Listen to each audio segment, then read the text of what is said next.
As you're all aware, I've been under the weather for a few days. I've been told that it's not, there's no problems, inshallah, for interacting with other people. It's been a week, so this is just recovering, inshallah, with the sore throat. But because of this, the khatir will be shorter than usual. But the topic is one that, inshallah, I just wanted to introduce you to so that you can, as usual, pique your curiosity and find out more about what I think to be a very interesting incident and anecdote in Islamic history. One of the most iconic historic incidents that every human being is aware of. It's one of those historic realities that even if you're not a historian, you know something about this, and that is the Mongol invasion. And I've spoken about the Mongol invasion, a lot of times. Genghis Khan invades the whole globe and the world. Today's anecdote is not about that invasion. It is about a footnote about something that happened 2 generations afterward. That inshaAllah ta'ala, it gives us hope. It gives us hope that Allah subhanahu wa ta'ala utilizes ways and mechanisms beyond what we can imagine. And just to set up the stage, a lot of people don't realize that actually Genghis Khan was very familiar with Islam. He actually, in his own personal life, believe it or not, seems to have had an element of respect with Islam and the Muslims. And in fact, if you know your history, when Genghis Khan first consolidated his tribes of Mongolia, actually he was very respectful of the Muslim dynasty, of the Khawarizms, of the dynasty in Uzbekistan, of the Samarkand rulers. And he sent them a delegation of merchants as a token of respect. Unfortunately, the merchants weren't treated very nicely. They were embezzled from funds. So he sent an emissary, he sent a dignitary, an ambassador to negotiate that, hey, Sultan, you better take care of what happened here. And unfortunately, the governor, the Muslim governor, did something very cruel. He actually executed the ambassador. And that is what triggered Genghis Khan to invade the Muslim lands. All of this occurred because, fact of the matter is, our side did not live up to international treaties and protocols. Actually, Genghis Khan interacted with Muslims and he was respectful of Islam. Even later on in his life, he didn't have a grudge against Muslims per se. And I say this because the story actually deals with this incident or reality. And that is that after the death of Genghis Khan had consolidated the largest empire known to mankind. It literally, the entire Eurasia, the entire Russian empire, along with much of Europe, along with much of even aspects of the Muslim lands, he had consolidated into one. Before he died, he had 4 sons, and he said, each one is going to take one of these provinces, one of these areas, so that I don't want you to fight amongst yourselves. And the westernmost was called the Golden Horde. He gave that to his eldest son. The westernmost, meaning the one that is now Russia, Poland, Lithuania, he gave it to his eldest son, and that is the Golden Horde. And the others he gave to other sons. And each one of them continued the empire. The goal was, don't fight amongst yourselves, fight outward. And subhanAllah, as you're aware, Genghis's grandson, Hulaku, what did he do? He took the command of his grandfather and he went towards the Muslim lands and he invaded Baghdad. He laid siege to Baghdad. He raped and pillaged Baghdad. He destroyed the Abbasid Empire, and Hulaku Khan continued onwards all the way. His forces continued, because that was the province that was for the Muslims. He continued onwards until he had decimated the entire lands of Islam, until he reached all the way to Egypt. Can you imagine, from Mongolia making all the way to Egypt, until the Mamluk stood up and in the battle of Ain Jalut delivered the first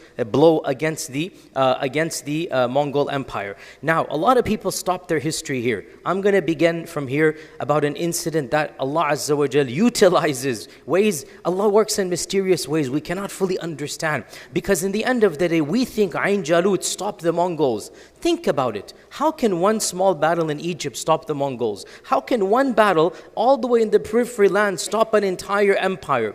Multiple factors were at play. And today we're going to mention one seminal factor that Allah used to save the Muslim lands. Because if Allah had willed, this would have been the end of Darul Islam. But Allah will protect the Ummah, and Allah will never allow the Ummah of the Prophet ﷺ to be completely decimated. What happened? Subhanallah. As Allah says in the Quran, وَيَرْزُقُ مِنْ حَيْثُ لَا يَحْتَسِبُ. Allah will give you sustenance and help from places you never expected. One of the most bizarre realities, historical realities took place right now. And that is one of the leaders of these 4 provinces. We said there are 4 provinces, right? The one that was the westernmost is called the Golden Horde. So each one had a name to it. You had the Blue Horde, the Golden Horde, the Ilkhanids. Each one had a name to it. The Golden Horde, which is actually the furthest from Darul Islam. It's the Russian, the Ukrainian, the Lithuanian, the Polish one. The leader of the Golden Horde, his name was Berke Khan. Berke Khan, unbelievably, embraced Islam as the grandson of Genghis Khan. The grandson of Genghis Khan, the actual biological grandson of Genghis Khan. He interacted with his grandfather. He was a part of the Grand Council of Khans. Pause here. Genghis Khan had established a council, a khanate of his entire family members, such that there would not be civil war. So everybody of his clan, the senior members, would be a part of a tribal council that would resolve the thing so that there's no civil war. Berke Khan was a member of that elite guard. He was higher than a politician. He was the royal family. Berke Khan, the biological grandson of Genghis Khan, the one in charge of the Golden Horde. This is a well-known fact, but unfortunately most Muslims don't know their history for reasons that we're not fully certain, because the problem is, again, we don't have chroniclers from inside that much, right? We're talking about people that visited, people that interacted. We don't have the amount of stories that we need. But we do know, without a doubt, that Berke Khan embraced Islam. Not only did he embrace Islam, but from all accounts, he was a pious, practicing, God-fearing Muslim. The biological grandson of Genghis Khan and the cousin of Hulagu Khan. The first cousin, this is again, Hulagu Khan is the grandson, right? And Berke Khan is the grandson. So the first cousin of Hulagu Khan embraces Islam. And how did he embrace Islam? There's a number of theories. One of the theories is that he was interacting with the traders. Again, the standard theory that most converts of that time frame, the honesty, the integrity, the akhlaq of the traders, of the Muslims that would come, impressed Berke Khan. But there's also a very well-attested reality, which is that Berke Khan also was very much influenced by some of the Sufi tariqas that he interacted with, that he saw in them piety and honesty and taqwa and zuhd that really impressed him. And he began questioning them and their answers about tawheed, their answers about Allah, their answers about the meaning of life. It resonated with him and he decided to embrace Islam. And so as the emperor of the Golden Horde, he's not a governor, he is the emperor. As the emperor, he embraces Islam, but his people are not Muslim. Right? So he didn't force Islam on his people, which is why to this day all of those lands are majority non-Muslim. Really interesting, right? He didn't force Islam on his people, but what did he do? He began importing scholars. He began creating or building masajid. He began financing madrasas. Where? In the heart of the Golden Horde, which is now, Bilad al-Rus, which is now Russia and Poland and these places. He began building madrasas in the middle of nowhere. But because you're the ruler, what's going to happen? People began to convert. Some of his wives converted. Some of his children converted. He began to bring in ulama and scholars that are now going to be teaching the people. Now, the majority of his people did not embrace Islam because he was an open-minded ruler. Obviously, he's not going to force his people to do that, right? But what happened as a result?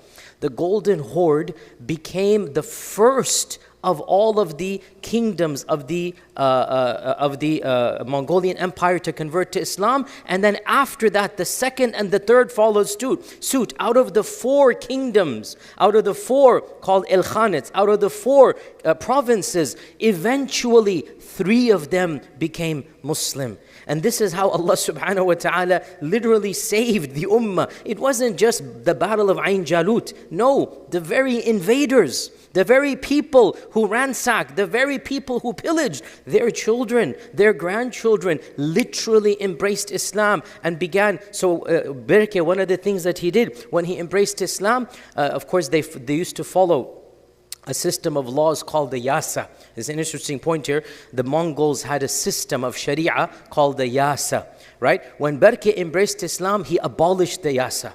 And he said, we're going to establish the Sharia in these lands. So he started establishing the Sharia. When Berke embraced Islam, he said, from now on, no more temples are going to be built here because they used to be pagans. He said, no, we're not going to finance any temples. So he began building masjids. Some of the masjids that were built in that time frame, maybe not the original structures, but some of the remnants of those structures are still present to this day. More than 1,200 years ago, the ones that he founded, obviously the exact same structures have been modified, but the same location, the ones that he founded are still over there to this day. And when he converted as well, one of the things that he did was that he established ties with multiple Muslim provinces, principalities of his time frame. Subhanallah, what an irony here, that when his cousin invaded Baghdad, he had already embraced Islam, but his journey to Islam took a while. You can imagine, it's not going to be one day. He was already a Muslim, and his cousin Hulaku has surrounded Baghdad. When he hears that Hulaku is attacking Baghdad, it actually increases his iman. He becomes enraged as a Muslim. Can you believe? You know, it reminded me of Hamza radiallahu anhu. If you remember the story of Hamza, that all of the antagonism made him a better Muslim, right? He became angry. How dare my cousin is attacking Muslims and killing them for no reason? I will have to answer to Allah for what he is doing. Like he felt a responsibility that my family member is doing this. And so, unbelievably, while Hulaku is surrounding Baghdad, do you know what Berke Khan did? Berke Khan sent ambassadors and emissaries to the Muslim rulers, establishing ties with them. He was one of the people who sent emissaries to the Mamluks. And it is even said, we're not 100% certain, it is even said he sent them military equipment and training such that the battle of Ain Jalut that took place, perhaps Berke Khan played a role. Again, I'm being academic here because we're not 100% certain how much happened because we don't have eyewitnesses. But without a doubt, he sent emissaries. He apologized on behalf of his family. Look, I have nothing to do with him. That's another cousin of mine. And then, listen to this. Berke Khan went to war against Hulaku Khan because of his ransacking of Baghdad. Did you know this? There is an internal civil war amongst the grandsons of Genghis Khan. Why? One of them is a Muslim and the other is a pagan. And the Muslim is saying, I'm going to have vengeance about what you've done against my Muslim brothers. And the first time the family of Genghis Khan, the first time the four kingdoms went to war together, the first time was over this issue. Otherwise, Genghis Khan, when he died, one of his biggest fears was, I don't want my sons and grandsons to go to war. So he had a very intricate design which worked until one thing Genghis Khan couldn't predict: Islam. Genghis Khan didn't have Islam in the equation. That when a person converts to Islam, then he doesn't follow the laws of Jahiliyyah. He's not going to follow just because he's my cousin, I'm going to not touch him. No. Now that Berke converted to Islam, can you believe Berke took an army to fight against Hulaku? At least 5 wars took place between Berke Khan and Hulaku Khan. So much so that Berke actually passed away in one of these wars. And Berke died in 1267 in what is now Uzbekistan. Because of the battles that took place. He fell ill in a very cold environment. He didn't die because of the wound, but he just fell ill. It was just a cold or something. And so he is buried outside of the Golden Horde. Why? Because he was busy fighting his own cousin Hulaku, because of the one had invaded Baghdad and the other one has to avenge that death. So, of course, with Berke's death, then obviously the Islamic nature of the Golden Horde diminished, but it didn't eliminate. Once you opened up the door, Islam remained. And that is why, listen to this, brothers and sisters, many of you are familiar with the fact that there are pockets of Muslims in those areas. Have you ever wondered where they came from? Why are there Tatars, in Russia, in Poland? Do you know, in Poland, which is a Catholic Christian country, there is the second largest group of faith is Muslims. What are they doing in Poland? Did you know this? I've been to Poland. Poland has, I don't know how many percentage thing, don't quote me, I think 15, 20%. I mean a good percent, don't quote me, I could be wrong here, but a good percentage of Muslims. How did they end up in Poland? It is from the descendants of the Golden Horde. The descendants of some of them are the biological descendants, and others, because the safe space was created, the Muslims came there, and so those people, because of Berke Khan, they were the ones who had remained up until now. In Russia, over 5.5 million Tatars, the Russians call them Tatars. Right? So there's Polish Tatars, there's Russian Tatars. Those Tatars, where are they from? What is the origin? They go back to the Golden Horde, this time frame of Berke Khan. Perhaps some of you are even familiar with the famous the Bulgarian Muslims, right? Now, the Bulgarian Muslims is a bit more interesting story. The Volgar, in Arabic they were called the Sajaliqa. They were a race of the Slavs. The Bulgarian Muslims converted before Berke, but when Berke ruled over the Golden Horde, these Muslims came under his rule. And so he was the one who allowed them to flourish, brought them teachers, made mosques for them. So again, to be accurate here, the vulgar Bulgarian Muslims, they were Muslims before Berke Khan, but their Islam had diminished. They had almost forgotten their Islam. Berke comes along, and because he's a Muslim, he revitalizes their Islam, and he allows them the flourishing. To this day, there is a community, believe it or not, in Bulgaria, out of all the places, there is a community of Muslims. Now again, this is predating Berke, but Berke was the one who fortified, built masjids for them. You will find masjids that Berke basically financed and helped because of the fact that he had embraced Islam. And so the point being that, subhanallah, how bizarre, but this is how Allah's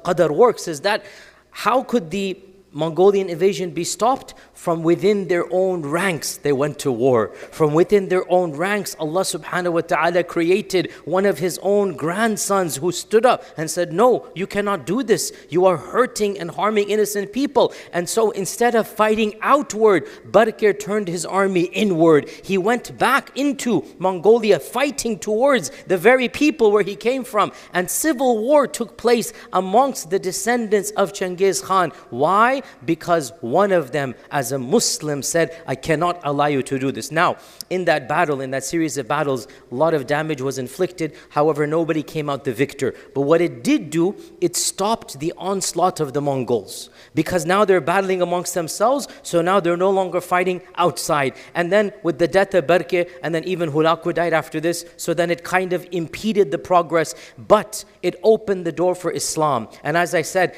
after a while, eventually, the other two, the Ilkhanids and the Chat guys. So you have the Golden Horde, the Ilkhans, and the Chat guys. Three of them, the Chat guy, you know, there's the common last name in India and in Pakistan, Chagtai, Chat guy. So the third of them also embraced Islam, and then their descendants began to influence many other dynasties. You're all aware, Timur Lane and the rise of the Timurids, obviously the Mughals of India as well, right? These are all dynasties that are, some of them are biological, and others are taking the spirit of that, you know, Golden Horde and the Islamic identity coming straight from them and then resurrecting it. Much of the architecture, much of the language, much of the culture that we associate with Timur Lane and his dynasty, with the Mughals, and of course the word Mughal itself comes from Mongol. Literally, the people, Babur was a biological descendant, you know, of Genghis Khan as well, and he's taking from the Golden Horde, he's taking from the Muslim identity of Berke Khan. So subhanallah, how Allah subhanahu wa ta'ala works in mysterious ways that we don't know what is going to happen. Well, I say this because so much is going on right now. Just open your eyes and see the reality of the world. We don't know. There doesn't seem to be an external political force. There doesn't seem to be a superpower that's going to come. But Allah will always protect His religion. And Allah subhanahu wa ta'ala will يَرْزُقُ مِنْ حَيْثُ لَا يَحْتَسِبْ. And I have no doubt that something will happen. Perhaps one of the superpowers, one of the leaders, one of the influential people will convert to Islam. We already have so many converts in the social sphere. Maybe it's only a matter of time in the political sphere somebody will convert. And when that conversion happens, just like with Berke Khan, it might not change the entire dynasty. It didn't do that, but it left a mark.